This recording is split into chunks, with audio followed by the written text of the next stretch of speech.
ఓం శ్రీ గణాధిపతయే నమః. ఈరోజు ఎంతో మంగళప్రదమైన శుభమైన శుక్రవారం. వనస్థలిపురం హైకోర్టు కాలనీ వరసిద్ధి వినాయక స్వామి కోవిలకి నేను వెళ్ళాను. అమ్మవారు లలితాదేవి శాకంబరీదేవి అవతారంలో దగద్ధాయమానంగా వెలిగిపోతున్నది. ఆమెను చూడగానే ముందు ఒక్క క్షణం నన్ను నేనే మర్చిపోయినాను. ఈమె మేము ఎప్పుడు చూచే లలితాదేవి అయినా అనిపించింది. పేరుకు తగ్గట్టుగానే వివిధ రకములైన శాఖములతో, ఆకుకూరలతో, పండ్లతో అలంకరింపబడి ఉంది ఆ తల్లి. రకరకాల ఆ కూరగాయలు, ఆకుకూరలు, వాటితో తయారు చేసిన హారాలు చూస్తుంటే ఒకదాన్ని మించి మరొకటి ఉన్నాయి.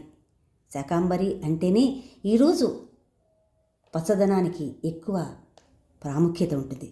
అందుకే అమ్మవారు పచ్చచీర ధరించారు. ముందుగా మనం కనుక అన్నీ ఏకాగ్రతగా గమనిస్తే అవి కూరగాయల్లా, ఆకుకూరల్లా కనిపించవు. నవరత్నాలతో చేసిన హారాల్లా కనిపిస్తాయి. ప్రధానంగా మొదటి హారం చూస్తే వాక్కాయల దండ కాదు, కెంపులు, ముత్యాలు కలిపి తయారు చేసిన హారంలా కనిపించింది.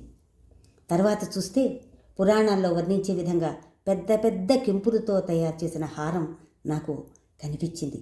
ఆపై కొంచెం కిందికి దృష్టి సారిస్తే నీలాలు, ముత్యాలు కలబోసిన హారం కనబడింది.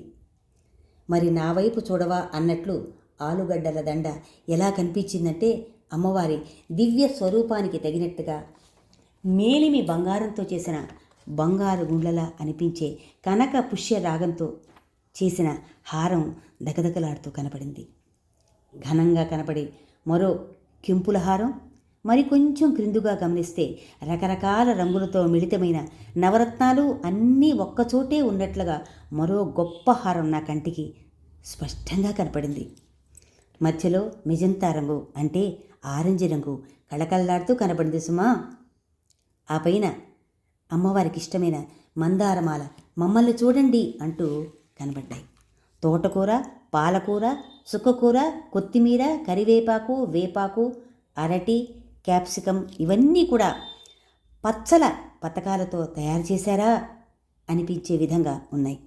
అన్నట్లు ప్రధాన ఆకర్షణగా పుదీనా, క్యారెట్ల హారం ఎలా ఉంది అంటే అంత అద్భుతంగా ఉంది. పొడవైన పగడాలు, పచ్చ రాళ్ళు దగ్గరికి తయారు చేసిన అమూల్యమైన అందమైన దండగా నా కళ్ళకి కనబడింది. చివరిగా చూస్తే మరకత మణులతో తయారు చేసిన హారం దగదగలాడుతూ నా వైపు చూడు అన్నట్టే ఉంది. ఎన్నని చూడాలి, ఎంతని చూడాలి. పొడుగ్గా అమ్మవారి చేతివేళలా గోచరించాయి. ఇంకా దోసకాయలు, నిమ్మకాయలు పట్టు పీతాంబరముల వలె గోచరించాయి నాకు. మరి హారాలు చెప్పుకున్నాం. ఇక శాకాంబరీదేవికి ఇరువైపులా సొరకాయలు భుజకీర్తుల వలె, రెండు వైపులా కరవాలముల వలె మునక్కాయలు ధీటుగా దాటిగా ఉన్నాయన్నమాట. ఇక అమ్మవారిపైన దేవలోకం నుంచి దిగి వచ్చిన దేవకన్యల్లా పచ్చిమిరప, మామిడి, గోరుచిక్కుడు, పొట్లకాయ వయ్యారంగా అమ్మవారి పక్కనే ఉండి అన్నీ తిలకిస్తున్నాయి. ఇక చివరగా ప్రధానంగా చెప్పుకోవాల్సింది అమ్మవారికి ప్రధానమైంది వజ్రాల కిరీటం. అంతేకాదు నవరత్నాలలోకెల్లా కూడా ప్రధానమైంది వజ్రం.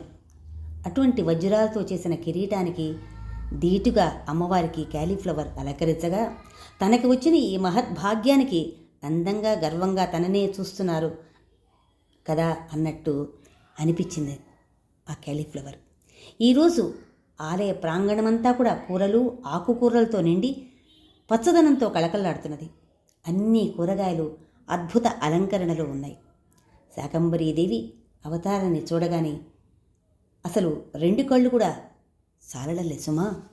ఇంతటి అందమైన అమ్మవారి అలంకారం చేసి అమ్మను మనందరినీ కనువిందు చేసి ఏ అలంకారమైనా చేయగల సామర్థ్యం ఉందని నిరూపించిన దేవీ ఉపాసకులు, మన వినాయకుడి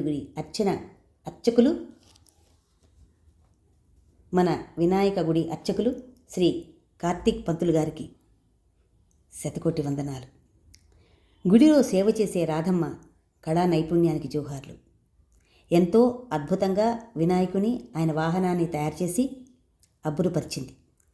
ఈనాటి శాకంబరీదేవి కూరగాయలు, ఆకుకూరలు, మాలలు తయారు చేసి ఆ తల్లికి ఎంతో సేవ చేసుకున్న, తమ సేవలను అందించిన రాధమ్మ, జయలక్ష్మి గారు, అపర్ణ గారు, బీడిఎల్ విజయలక్ష్మి గారు, కవిత గారు, వీరందరికీ కూడా అభినందనలు, నమస్కారాలు.